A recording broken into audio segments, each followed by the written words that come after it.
no pasa de 13.000 a 15.000 neuronas por minuto. Así que miren la diferencia. Entonces, estos niveles de percepción de información que tiene el cerebro tienen dos grandes categorías, digamos que son la categoría de la información consciente y la categoría de la información metaconsciente. Entonces, ¿en qué consiste la información consciente? Pues básicamente es aquella información que, por ejemplo, estamos tratando de recibir, o sea, lo que yo estoy intentando entregarles a ustedes y lo que ustedes están tratando de entender, porque estamos hablando en un lenguaje y voluntariamente, digamos que estamos aquí queriendo compartir este momento, ¿cierto? Entonces, conscientemente, esta información, yo incluso me puedo estar dando cuenta de varias cosas que están pasando en este instante, pero lo más interesante es que yo puedo manejar en simultánea varias situaciones que me dan la posibilidad de tener esta información consciente. O sea, por ejemplo, yo en este instante estoy hablando, pero al mismo tiempo me estoy dando cuenta que hay más personas que están entrando al Zoom y me estoy dando cuenta que hay algunas personas que alcanzo a ver en el tablero. En fin, aparte de lo que estoy diciendo y que mi cerebro también está coordinando el pensamiento para poderlo traducir en palabras, yo puedo hacer hasta 7 funciones estando enfocada y dándome cuenta de varias cosas que están pasando. Pero hay otra percepción que es, entonces la consciente es una percepción limitada, ¿cierto? Ahora, hay otra percepción que es la metaconsciente, que es aquella percepción en donde estamos no solamente registrando los estímulos sensoriales en un umbral de conciencia, sino que probablemente si a mí en este instante me pica un zancudo, por ejemplo, yo probablemente me rasco, pero sigo hablando, ¿cierto?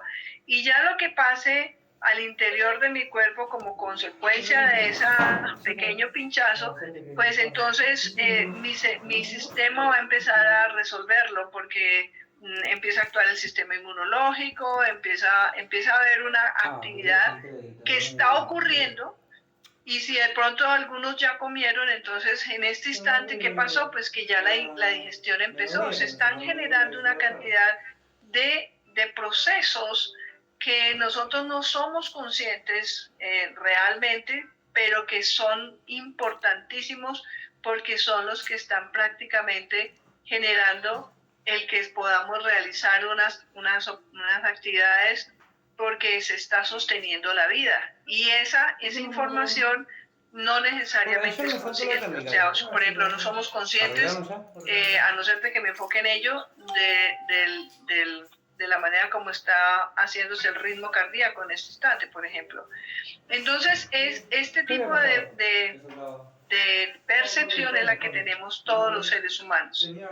Ahora, cuando estamos hablando de la parte de la percepción metaconsciente, entonces eso es lo que le da soporte a todas las herramientas con las que nosotros trabajamos, donde tenemos que utilizar o tener que poder contar con que esas actividades metaconscientes se están desarrollando para yo poder empezar a concentrarme en otras cosas, ¿cierto? Y, por ejemplo, si estoy haciendo un proceso creativo, si estoy desarrollando un proyecto, si estoy tomando decisiones, esa información sabemos que está siendo controlada principalmente por una estructura muy importante que es la que llamamos el tallo cerebral, ¿cierto? Allí es donde se encuentran los pares craneales y desde allí es que prácticamente se controlan todas las funciones que llamamos del sistema nervioso neurovegetativo, ¿cierto? En donde se está controlando la respiración, el ritmo cardíaco, y nosotros estamos aquí tranquilos conversando, pero no nos damos cuenta que por detrás de esto, para poder que yo esté aquí conversando y que ustedes estén allá, tienen que estar funcionando el corazón, tienen que estar respirando, tienen que estar haciendo digestión y todas esas demás funciones.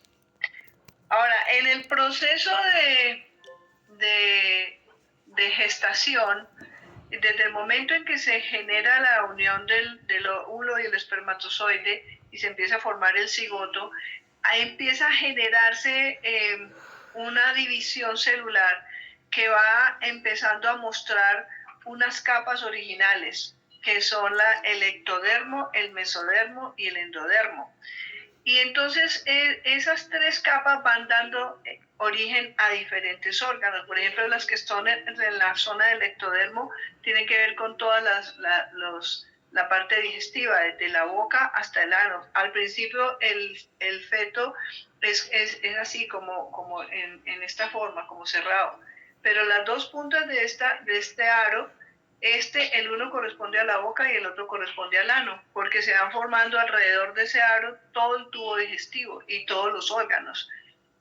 Así que el sistema nervioso se produce principalmente en el mesodermo, y mientras que el sistema óseo en el endodermo. Entonces, fíjense que todo esto es hermosísimo entenderlo, porque es que desde el momento de la gestación hasta el nacimiento ya han ocurrido una cantidad de procesos bastante complejos en la parte biológica para poder permitir que cuando hagamos el nacimiento, ¿cierto? Nuestro cerebro ya esté tan totalmente complejo y completo que ya tengamos la potencialidad de hacer un desarrollo psicomotriz y generar todas estas etapas del desarrollo, que a medida que el cerebro ya después del nacimiento sigue creciendo y sigue madurando, entonces nosotros vamos a poder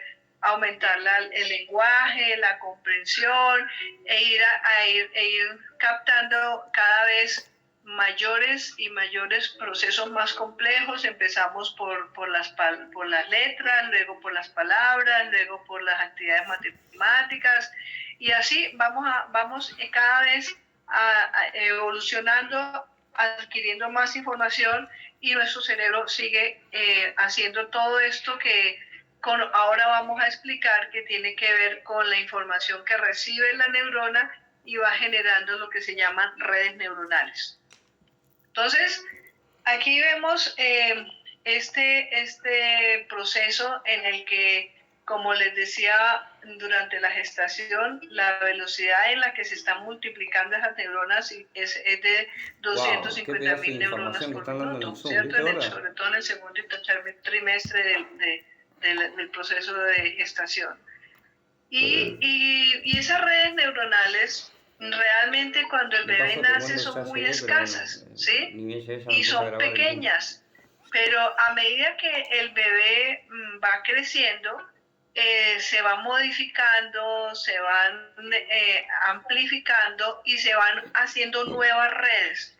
Entonces, a medida que el bebé va creciendo, la red se va volviendo mucho más compleja hasta que encontramos una red de un adulto, ¿cierto? Y entonces, ¿qué es lo que ha ocurrido? Que se ha generado un proceso de neuroplasticidad, porque las neuronas, entre más información reciben, entonces ellas van recibiendo toda la información y la van administrando de tal forma que el cerebro cada vez tiene mucho más herramienta, más bagaje, más conocimiento, más información, que la puede ir integrando para ir él creando su propio holograma de realidad, ¿sí? Así, por ejemplo, es como se ven las redes neuronales en el bebé al nacer. Miren que aquí prácticamente se ven muy poquitas redes neuronales, pero a los 3 meses, miren como ya ese bebé ha estado haciendo redes y redes, porque cada sonido que escucha, el escuchar la voz de los padres o de los progenitores o de las personas que lo están cuidando, el estar oliendo, ellos tienen todos los sentidos ya después de 3 meses muy agudizados. Ellos escuchan muy fácilmente el ritmo cardíaco de la madre, por ejemplo, cuando los está alimentando. Ellos en todo lo que observan, para ellos es totalmente nuevo. Entonces el cerebrito está ganando y ganando redes neuronales, hasta que miren esta maraña, por ejemplo, que ya se observa a los 3 años, ¿sí? Entonces, a medida que vamos creciendo en la vida, esa red de conexiones por la información que estamos recibiendo se va ampliando y se va volviendo más compleja. Entonces, por eso, cuando miramos un cerebro, nosotros lo que si lo pudiéramos mirar como imagínense esta figura, aquí nos está mostrando neuronas y es como si se encendieran una cantidad de lucecitas en nuestro cerebro, porque nuestro cerebro es el producto de lo que nosotros estamos pensando, de lo que nosotros estamos haciendo y de lo que nosotros estamos sintiendo. Y esto es muy importante y quiero que lo recalquemos mucho, porque todo aquello que el ser humano haga en forma autónoma, o sea, por su propia voluntad, es lo que va a ir moldeando en nuestro cerebro esa red que cada vez nos permitirá ir ampliando nuestra capacidad de comprender, de racionalizar, de intuir y de generar nuevo conocimiento e irlo cada vez haciendo más amplio nuestro proceso cognitivo. Así que nuestro proceso de neurodesarrollo nunca va a parar, porque ahora pues entendemos que ese cerebro realmente lo que tiene adentro es todo lo que una persona fue, lo que es y lo que puede llegar a ser, lo que ha experimentado, lo que ha aprendido, lo que ha memorizado, su conciencia, su metaconciencia, sus habilidades, sus destrezas, sus dificultades, lo que ama, cómo ama, lo que está en este presente, lo que se le ha olvidado, y en general lo que hay en esa intrincada estructura de redes neuronales. Imagínense, esto es como una telaraña de información que está moviéndose a través de todas esas conexiones, hace la diferencia entre un ser humano y otro. Que aunque tuviéramos un hermano gemelo o hermana gemela que tienen un ADN casi igual, muy parecido, sus redes neuronales son totalmente individuales. Y eso es lo que hace que entre dos personas no haya la más mínima posibilidad, y lo explica muy bien la neurociencia, que dos personas hagan el mismo holograma de realidad, ¿sí? Entonces, por eso es importante entender que todo lo que estamos recibiendo o lo que estamos creyendo que es el mundo externo, no es realmente como nosotros lo estamos viendo, así no es. Nosotros estamos uniendo los preconceptos que tenemos, y el cerebro lo que hace es como una especie de predicción de lo que uno ha aprendido, de lo que uno ha hecho, de los estímulos sensoriales que ha recibido del medio externo, y encima de eso agreguémosle toda la parte cultural, los nuevos aprendizajes, los valores, las creencias, la cultura. Todo eso hace que para mí, mi concepto de realidad, mi cerebro haya generado ese holograma, y entonces yo tenga en mi cerebro una información. Pero si me comparan con otro cerebro, el otro cerebro ha hecho otra red totalmente diferente, y si hay diferencias, por ejemplo, en el sexo, si hay diferencias en la edad, si hay diferencias en el nivel cultural, en fin, todo lo que nos hace a cada uno de nosotros únicos, eso lo estamos construyendo cada uno, y este dibujo me encantó, porque aquí lo que nos está mostrando es un ser humano haciendo como una construcción, y la está haciendo en base a la experiencia de lo que está viviendo cada día.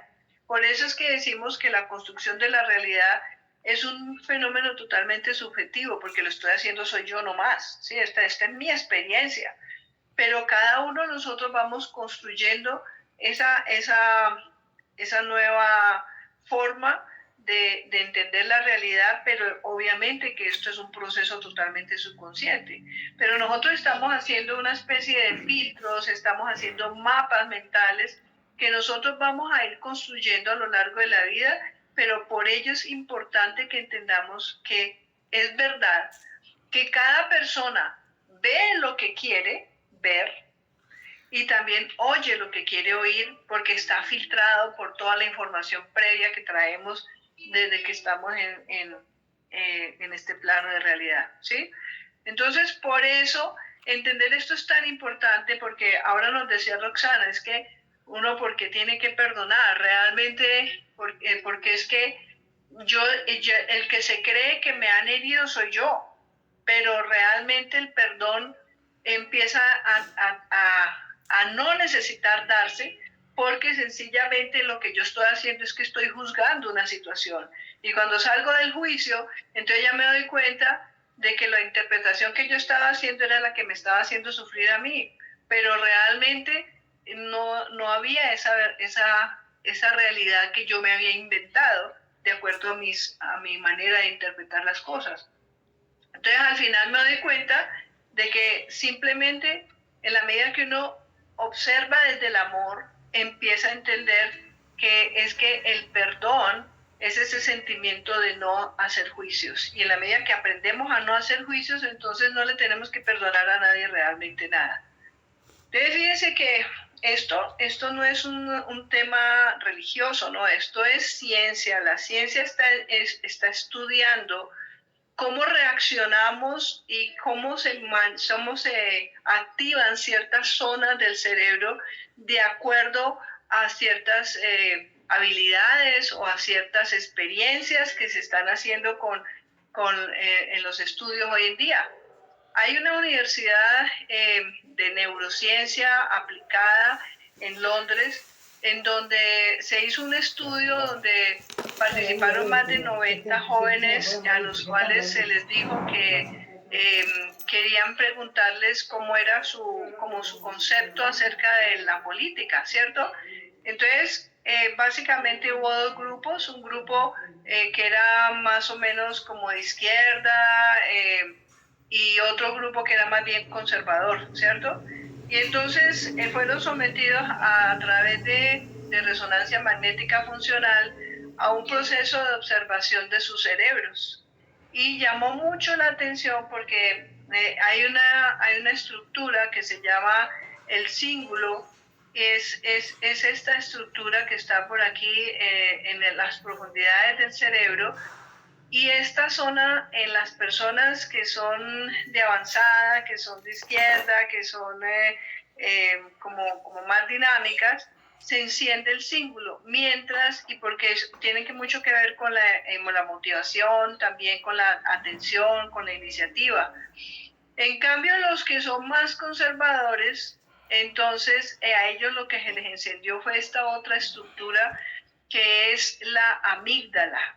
Y esta estructura es una estructura que detecta o se anticipa al peligro, a lo que pueda ser amenaza, y es fundamental en el tema emocional. Entonces, fíjense que de acuerdo a nuestra manera de entender, a nuestros conceptos y opiniones acerca de cualquier cosa, nuestro cerebro no funciona igual en las distintas personas. Entonces, fíjense qué interesante cada vez ir dándonos cuenta de lo únicos que somos cada uno de los seres humanos. Por eso es que el verdadero ser que somos nosotros es realmente es todo el potencial de lo que Dios es viviendo la experiencia como un ser humano. ¿Sí? Entonces, en la medida que empecemos a lograr darnos cuenta, vamos a entender inclusive los mensajes de los grandes maestros. La tarea es traer el cielo a la tierra y eso es precisamente lo que vamos a tratar de entender cómo funcionaría. Básicamente, miren, el cerebro tiene estructuras hermosas y muy complejas y a las que todavía apenas estamos empezando a entender cómo es que funcionan. Pero básicamente el aspecto emocional es muy importante en la manera como nuestro cerebro responde a nivel bioquímico, hasta el punto de que hoy en día, por ejemplo, pues ya se ha logrado demostrar que que un impacto de una información muy fuerte, una mala noticia, algo que me derrumba, que me hace sentir muy triste, pero esa información la guardo en silencio, va a generar un impacto en una zona de mi cerebro que está relacionada con la situación que estoy viviendo. Entonces, si soy mamá, es muy probable que si veo sufrir a un hijo, lo más probable es que se me afecte la zona del cerebro que está relacionada con la mama, por ejemplo, y en el caso del hijo, la mama izquierda. Mientras que si se trata de dificultades con la pareja, con el esposo, entonces va a ser más en la zona del cerebro y afectaría más la mama derecha. Y así sucesivamente, o sea, los problemas de gran tristeza se reflejan en la zona que controla los pulmones. Por eso se conecta una cosa con la otra. O sea que esto es muy interesante entenderlo, porque así nos vamos dando cuenta que realmente nuestro cerebro es el ejecutor, el traductor de lo que estoy interpretando yo como la realidad de lo que estoy viviendo. Y en la medida que me estaba ahora dando cuenta que lo que yo estaba creyendo que era no es, entonces es importante que empecemos a profundizar entonces cómo lo vamos a hacer para poder tener una visión mucho más objetiva de lo que la realidad es, no la que yo me estaba inventando.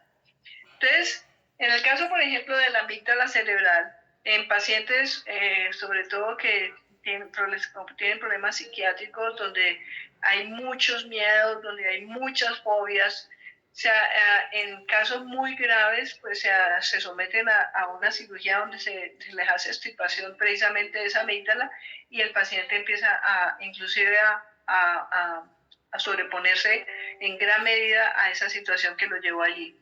Así que, ¿esto de qué nos está hablando? Nos está hablando de que nuestro cerebro no es una masa que sencillamente quedó allí desde el momento de nacer y que no avanza, ¿no? Antes, al contrario.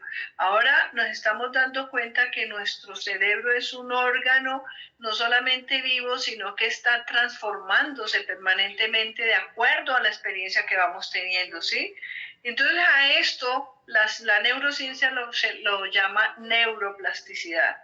En procesos de rehabilitación, por ejemplo, se puede observar el proceso tan bonito cuando, por ejemplo, un paciente ha tenido un accidente cerebrovascular y entonces una parte, la mitad de su cuerpo quedó con una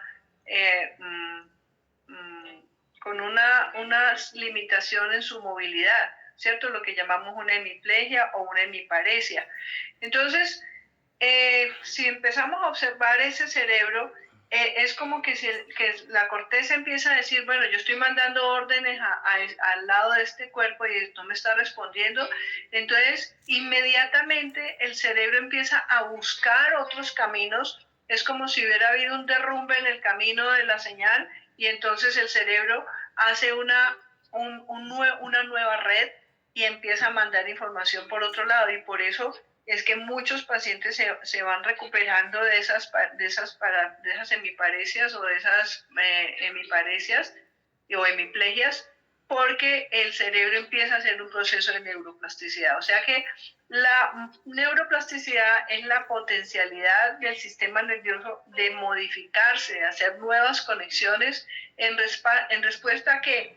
A una necesidad, a una nueva información sensorial, a un proceso de avance en el desarrollo. Por ejemplo, las habilidades kinestésicas y kinésicas que se van cultivando a partir de la repetición, la gente que hace gimnasia, la gente que hace entrenamientos deportivos, todo eso, y la persona que, como les digo, puede sufrir una disfunción, su cerebro está trabajando y si el paciente le pone las ganas y se propone salir adelante, es porque cuando uno dice me propongo hacer algo, es porque estoy generando una nueva red neuronal y estoy entonces haciendo lo que el cerebro sabe hacer y que apenas ahora lo estamos entendiendo, que es esto que se llama neuroplasticidad.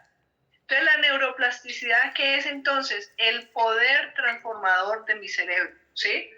Entonces, fíjense que que ya sabiendo eso nos estamos dando cuenta también que no se trata solamente de un asunto que tiene que ver con la parte corporal, sino que tiene que tiene que ver con la parte emocional en donde yo me estoy dando cuenta, estoy comprendiendo que mucha de la información o mucha de mi actitud o mi manera de hacer las cosas ni siquiera es mía. ¿Sí? ¿Ustedes por qué creen que nosotros estamos hablando castellano ahora? Nosotros no nacimos hablando castellano, ni nacimos teniendo unas creencias, ni nacimos teniendo una manera de gustarnos algún tipo de alimentos. ¿Por qué? Porque los que nos enseñaron a comer así o los que nos enseñaron a hablar así, ¿quiénes fueron? Nuestros ancestros. Entonces, hay muchas cosas que aprendimos en nuestra niñez, en nuestra adolescencia y hemos aprendido a lo largo de la vida que ya no son constructivas y que ya no es bueno que estemos con eso. Entonces, ahora lo que sabemos es que nosotros podemos cambiarlo, ¿sí? Si queremos hacerlo. O sea, pero ¿cómo lo hace uno? A través de ser consciente de que yo estaba viviendo una situación así.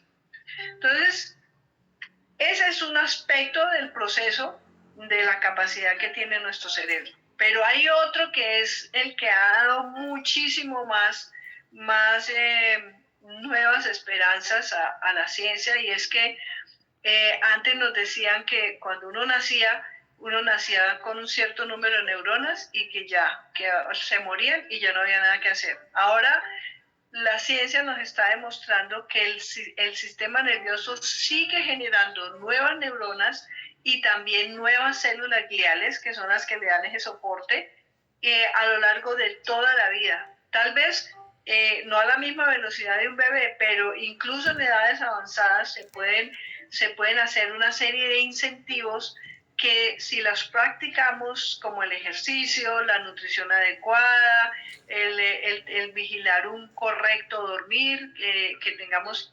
unos horarios de sueño continuados, unos periodos de vigilia en que sepamos que vamos a hacer una armonización para que se empiecen a generar los ciclos hormonales y para que sepamos mantener nuestra salud sana. Es el método a través del cual nosotros podríamos tener también un cerebro sano y no llegar a los procesos en los que estábamos intoxicando nuestro cerebro y estábamos afectando su capacidad de restauración.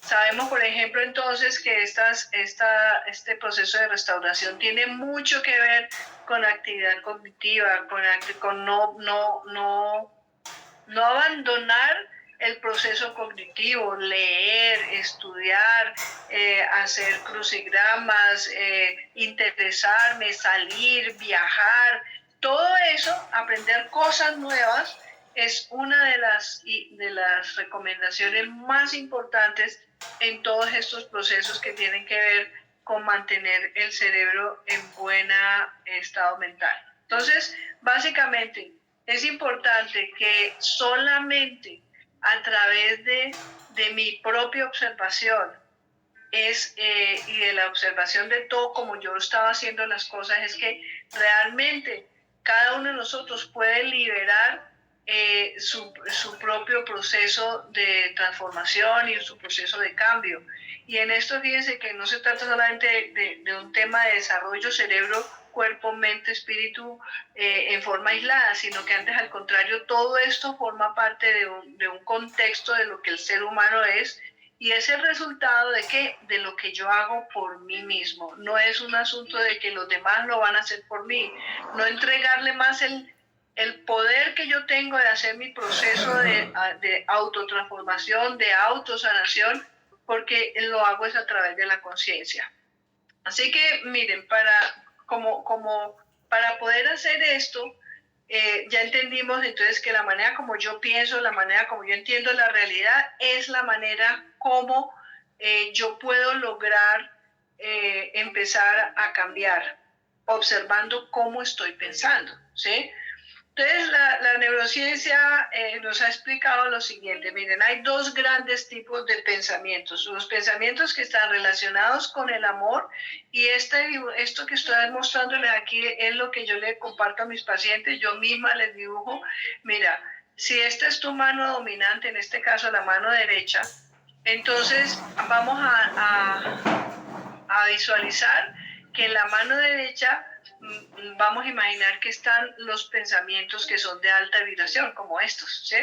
Entonces, los pensamientos de alta vibración siempre los vamos a conectar con una carita feliz, porque es que los pensamientos de alta vibración tienen que ver, por ejemplo, con la aceptación, tienen que ver con la creatividad, con las palabras positivas, con la compasión, con la solidaridad, con el respeto, es decir, con todo aquello que me hace tener confianza en mí, en respetarme, en quererme y que me hace realmente sentir satisfecha de mí misma y me hace la carita feliz, ¿sí?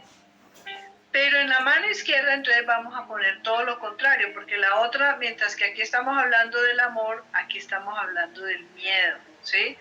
Y el miedo me está generando una carita muy triste, casi que llorando, porque los pensamientos son de muy baja vibración, son muy lentos, ¿cierto? Un pensamiento de baja vibración es la rabia, es el resentimiento, es la depresión, es el aislamiento, son las palabras negativas, es la depresión, es la ira, es el orgullo, es el enojo, todas esas cosas que no me hacen sentir sonriente, ni con ánimo, ni con entusiasmo, son pensamientos de baja vibración. Ahí les quiero compartir esta tabla, que es la tabla de conciencia que desarrolló en Harvard el doctor David Hawkins.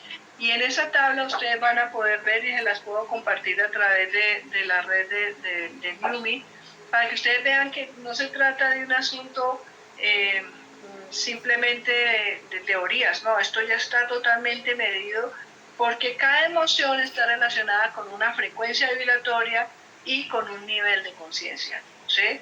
Entonces, en la medida que nosotros tengamos frecuencias que estén más relacionadas con pensamientos de alta vibración, que van de 200 hasta 1000, entonces estamos cada vez subiendo nuestro nivel de conciencia y generando una realidad desde la conciencia.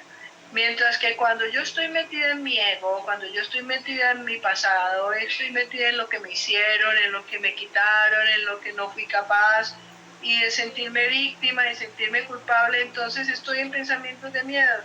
¿Cuál sería la tarea? Entonces yo les coloco esta cintica, miren, esta cintica yo le digo la cámara observadora de pensamientos, ¿sí? Esta cámara observadora de pensamientos la mantendré en la mano derecha siempre y cuando yo, que soy la única persona que puedo observar cómo estoy pensando, mantenga esta camarita o este cauchito aquí en la mano derecha. Pero en el instante en que yo honestamente me estoy dando cuenta que volví otra vez a juzgar, que volví otra vez a estar muy enojada, que me cuesta tener este ego y este orgullo y estoy otra vez soberbia y no tengo compasión del otro, cuando yo me di cuenta que la embarré o que estoy siendo grosera o que grité, entonces, ¿qué vamos a tener que hacer? Decir, bueno, Martica, la estás embarrando otra vez, entonces te la vas a quitar de la mano derecha, te la pasas para la mano izquierda, y entonces si quieres hacer el proceso de autotransformación, tomas aire y lo botas nuevamente por la nariz. Y te das cuenta que es que tú no estabas en ti, estabas en tus pensamientos, en tu pasado, en todo menos en ti. O sea, no eras consciente de lo que estaba ocurriendo en el presente. Entonces, cuando eso ocurre, entonces yo me recomiendo que hagamos este latigazo suavecito, pero que me llame la atención y me acuerde que es que yo tengo que trabajar para cambiar eso, ¿sí? Entonces, cuando ya me siento que quiero hacerlo, entonces nuevamente hago 3 respiraciones, tomando aire profundo por la nariz. ¿Y qué me está entrando aquí? Me está entrando vida, me está entrando salud, me está entrando presencia consciente. Entonces trato de sostenerla. Lo sostengo para que llegue a todos los rincones de todo mi cuerpo y luego lo boto lo boto por la nariz. Y cuando lo boto por la nariz, estoy botando todo aquello que me trajo este miedo, ¿cierto? Entonces, digamos que así lo vemos nosotros, pero nuestro paciente, así se lo vemos a ellos, pero él lo está viendo a sí mismo así, o sea, en su mano derecha está la frecuencia del amor y en la mano izquierda está la frecuencia del miedo. Así que si en algo nos ha servido, y eso se los puedo contar de verdad, de experiencia personal, es que mientras uno tenga su accesorio, este accesorio que nos armoniza nuestro campo electromagnético nos permite enfocarnos mucho más y cada vez, en la medida que nosotros unamos toda esta pequeña y simple herramienta que es un cauchito y vuelva otra vez a mi mano derecha, porque ya estoy otra vez bien, esto empieza a generar neuroplasticidad y empieza a generar un cambio que me permite entender la realidad de una manera diferente y mucho más objetiva. Así que mis queridos amigos, gracias por escuchar y por atender esta sesión del día de hoy, en la que básicamente nuestro mensaje es: volvamos al amor, volvamos a la armonía y salgamos de todos aquellos pensamientos, sentimientos y emociones que no nos lleven a ser felices, y en la medida que lo entendamos, vamos a disfrutar más esta experiencia y realmente aprender a alinearnos con el amor universal, a hacernos uno y ayudar a transformar este planeta. Muy buenas y santas noches para todos, y si hay alguna pregunta, pues entonces empecemos a compartir. ¿Te parece? Claro que sí, doctora. Excelente como siempre. La verdad es que qué gusto da escucharla y escuchar tanta sabiduría desde el fondo de su corazón y de todo su ser. De verdad, muy agradecida por esta información. Bueno, hay 4 manitas, estamos ya casi en tiempo, tenemos escasos 5 minutos. Por favor, no levanten su manita para no dejarlos con la manita levantada. Y los que van a participar en 1 minuto, por favor, de verdad, no pasen del tiempo para que todos puedan participar, si no tendremos que cortar. Adelante, Lucy, bienvenida. Gracias.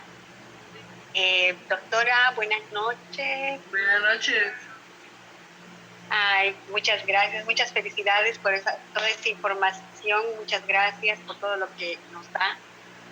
Dios la bendiga.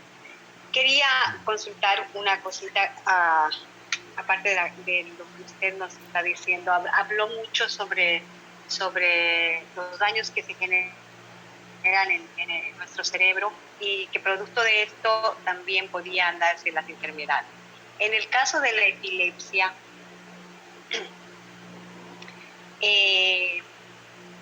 ¿cómo se podría evaluar la epilepsia, en qué haya podido pasar en el proceso de formación, digamos, ¿no? De esa persona? O no es, digamos, del nacimiento, o es adquirido? Y también nuestra tarjeta, ¿cómo puede ayudar a la persona? Mira, básicamente cuando estamos hablando de un proceso de epilepsia, haz de cuenta que es como cuando un circuito no le está pasando la energía, la electricidad como corresponde, ¿cierto? Las causas pueden ser muchos, hay muchos factores que pueden desencadenar esto.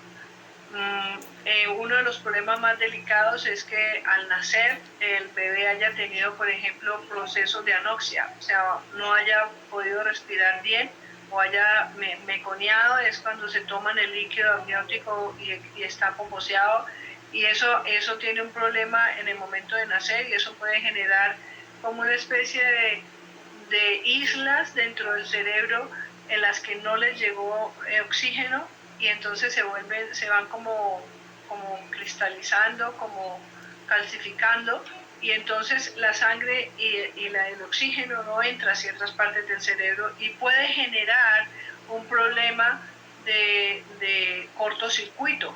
Y ahí, en el momento en que no llega la información y no llega la sangre, entonces el paciente empieza a tener el proceso compulsivo, ¿cierto?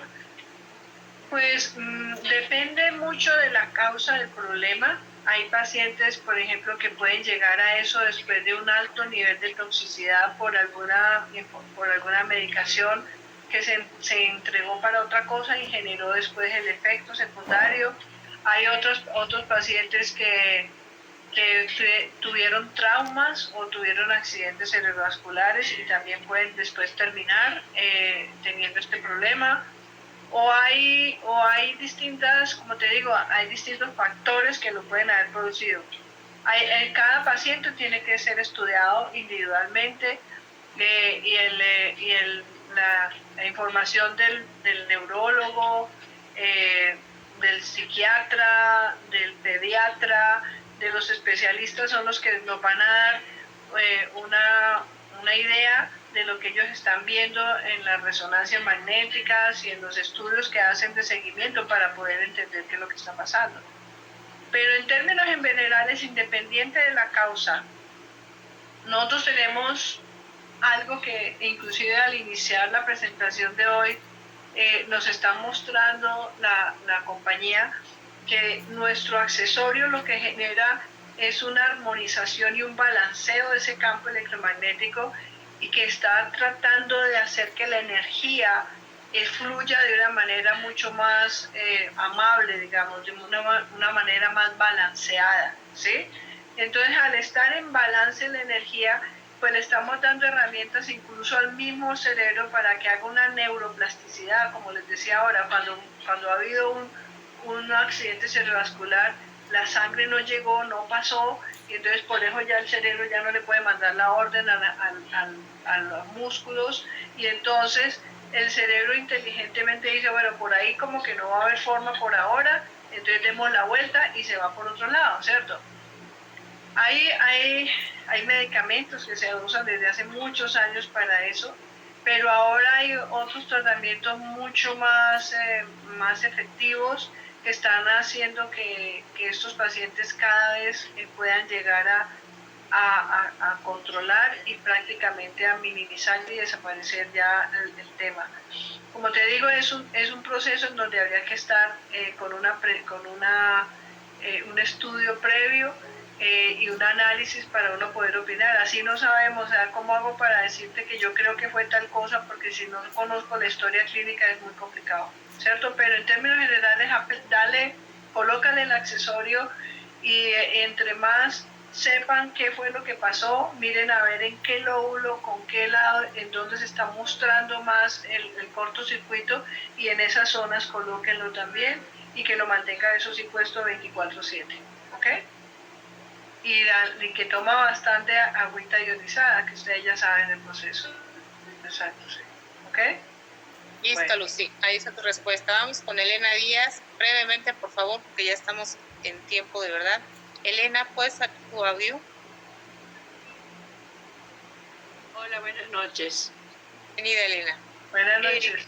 En el caso del electroshock, se decía antes que la persona pierde las neuronas, pero acabas de decir que se recuperan. Pero existen daños tipo bloqueos que no se puede, ¿cómo se pueden vencer?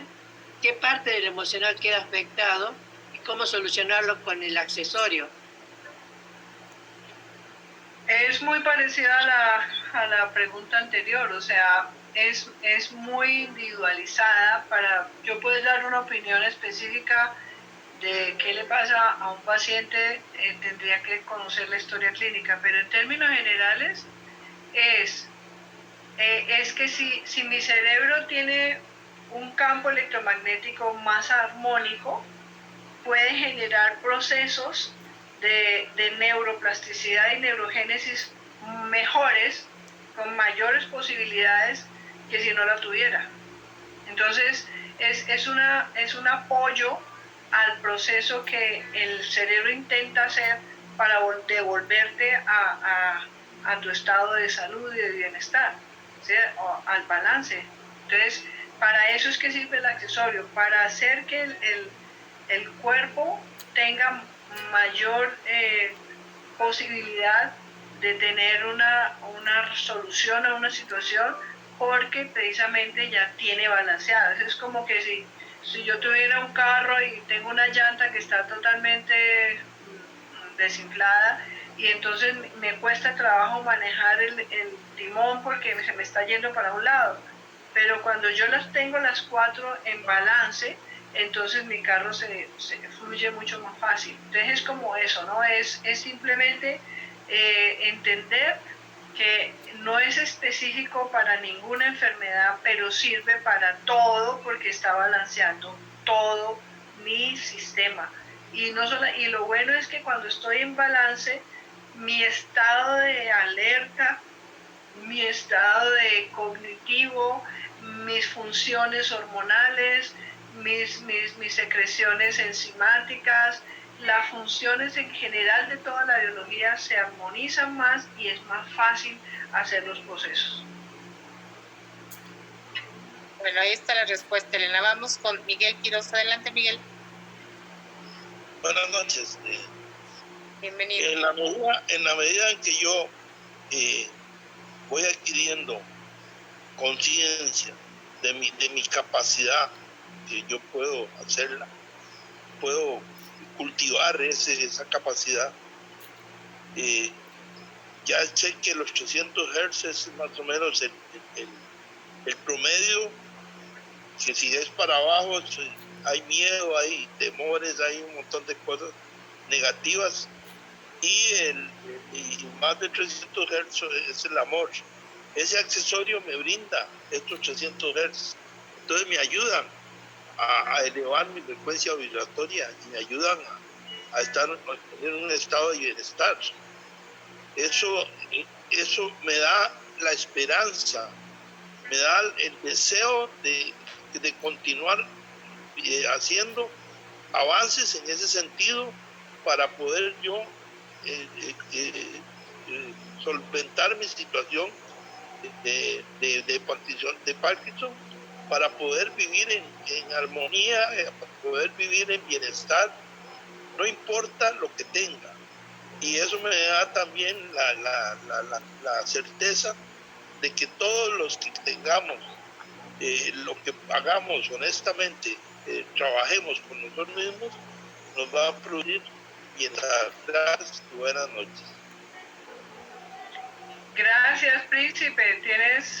Has hecho un aporte maravilloso que inclusive me ayuda a reforzar un comentario de un testimonio que está dando una persona aquí en el chat, que nos cuenta que una familiar de 82 años que tenía precisamente reacciones epilépticas varias veces al día, a medida que empezó a usar el accesorio, ya empezó a ser menos repetitivo y poco a poco se ha ido recuperando y ha tenido un cambio realmente muy, muy, muy notorio.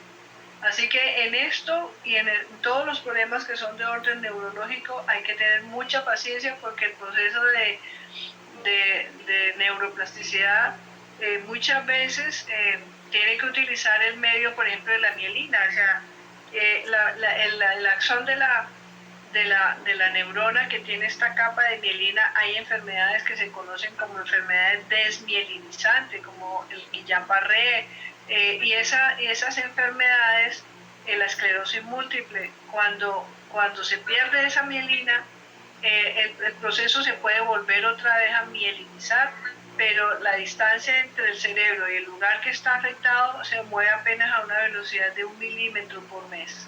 Entonces, por eso a veces es tan lento. O sea, uno quisiera que el proceso se fuera mucho más rápido, pero a medida que estamos pasando, pues entonces es muy, muy interesante ver que se están acelerando los procesos, lo cual es un apoyo buenísimo para este tipo de personas.